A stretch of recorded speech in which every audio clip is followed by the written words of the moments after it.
manifest in the next body. So some people are born crippled or blind, or they're born in a very economically disadvantaged situation. Why? Because in their previous life, they did sinful activities that created the karma for this next life. Similarly, other people are born into a rich family, or they have a very beautiful body, or they're born into a very nice situation with talents and intelligence and so many advantages. Why?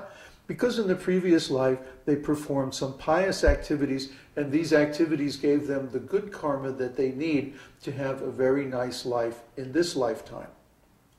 This is what karma is all about. So material existence includes the body, the mind, the intelligence, and the false ego, which is the identity that's based on the bodily concept of life. Our real identity, or real ego, is based on the idea that I am a spirit, and I have an eternal relationship with God, and this is who I really am. But the mind, intelligence, and false ego are actually part of the body. That's why different people have different kinds or different amounts of intelligence, because depending on their karma, again, they're given the amount of intelligence they deserve based on their previous activities. So our identity in this material world is based on the body. And because the body is changing and temporary, then our identity is always in question. Who am I? Huh? Some people are always confused about who they are because they're basing their identity on the body. And today the body is one thing, tomorrow it's something else. Huh? Today I'm a child, and the next few years I become an adolescent, and suddenly I'm an adult and I have all these responsibilities, and then I get old and my body becomes weak and frail, and finally the body dies. Huh? But spiritual identity is eternal and unchanging. So why is this important? Because we're heading into a time of drastic change. Change is accelerating all over the world, in every area of life. We're having more and more changes all the time. But if our identity is based on eternal spiritual knowledge, these changes will not disturb us. Huh? And that's the secret to remaining sane in a time of ever-accelerating change, exponentially increasing change.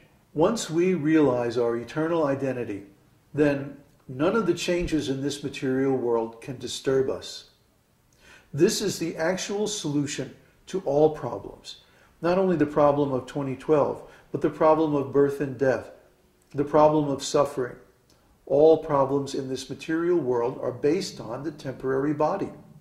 When we realize our actual identity as a spirit soul, this is the real solution to all problems. When we base a community on this same knowledge, that community can ride out any amount of change because we have knowledge of our real identity.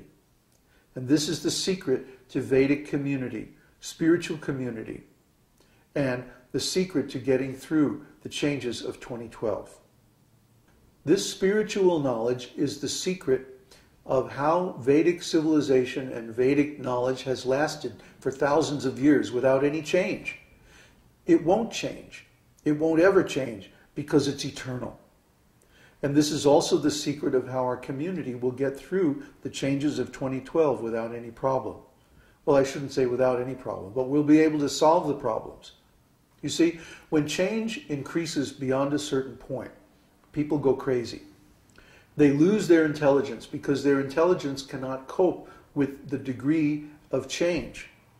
Huh? Just like when we travel, for example, it's always stressful because there's so many changes, so many unexpected things happen. So if many unexpected things happen, we get really stressed out. Imagine when the whole world is going through so many changes that nobody knows what's going to happen from one day to the next. Huh? For example, if you've been looking at the stock market at all, you know that today's market is more volatile than any market ever in history. Why is this? Because the level of change is increasing. Technology is also increasing. And because of this, it's becoming harder and harder, for example, to store data. Just a few years ago, you could store data on floppy disks. Now only hard disks, then CDs, then DVDs, and now Blu-ray. The innovation of technology is accelerating more and more. This is not going to stop. It's only going to increase. So how are we going to cope with this? How are we going to live in a world where new weapons, for example, are being invented every day based on advanced technology that didn't exist even a few years ago? How are we going to defend against them? How are we going to live in a world where economic conditions or political conditions are changing, or where social conditions are changing faster than we can adjust to them? This is going to drive a lot of people crazy. They're going to do self-destructive and other destructive things, and this is going to create chaos all over the world. Actually, it's already happening. It's just ramping up now. But this escalation of change is simply going to accelerate and increase more and more. Just like people have a problem dealing with increasing amounts of change, civilizations have the same problem. And because of this, the materialistic civilization is going to crash. It's going to go crazy. It's going to do things that are self-destructive, and it's going to ruin itself. So we're going to see at some point things start to crash, to disintegrate, stop working. And when that happens, people are going to freak out even more.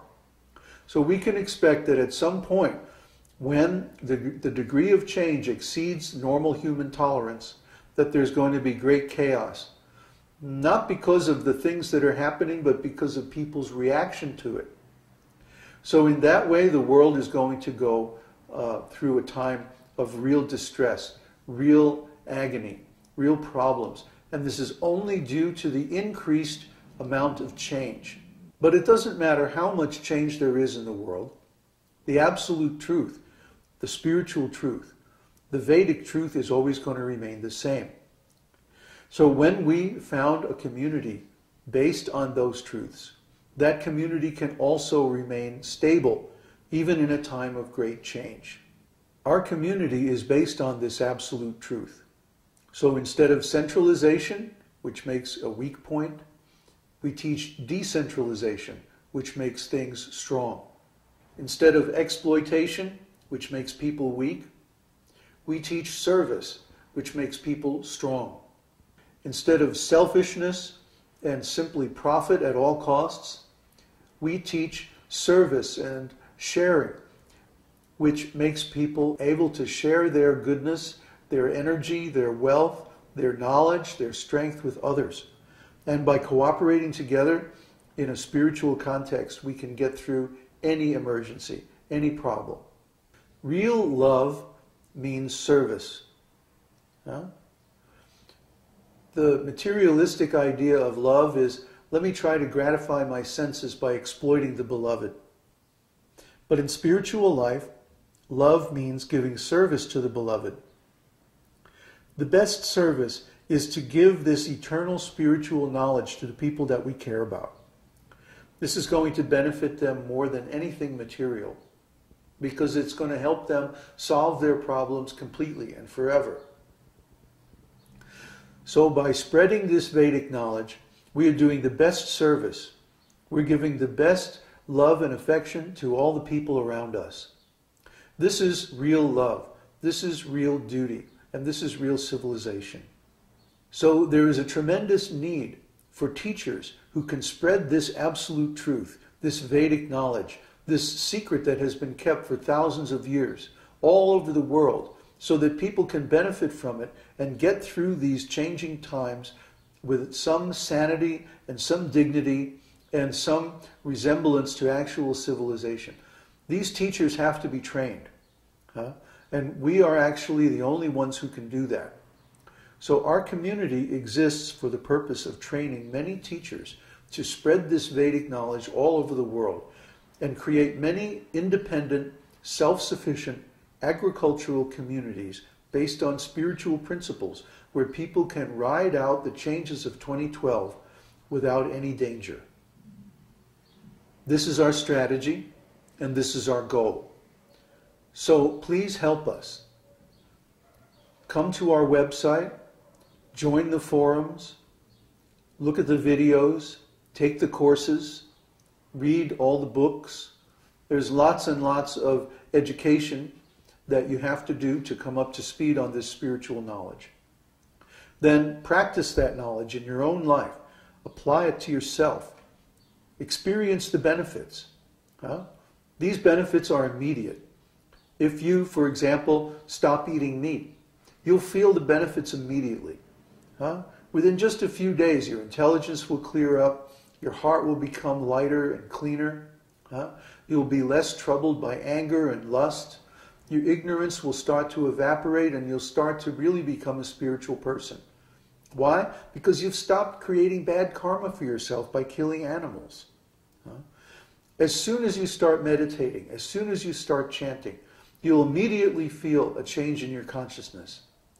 All these things are there. All these benefits are available.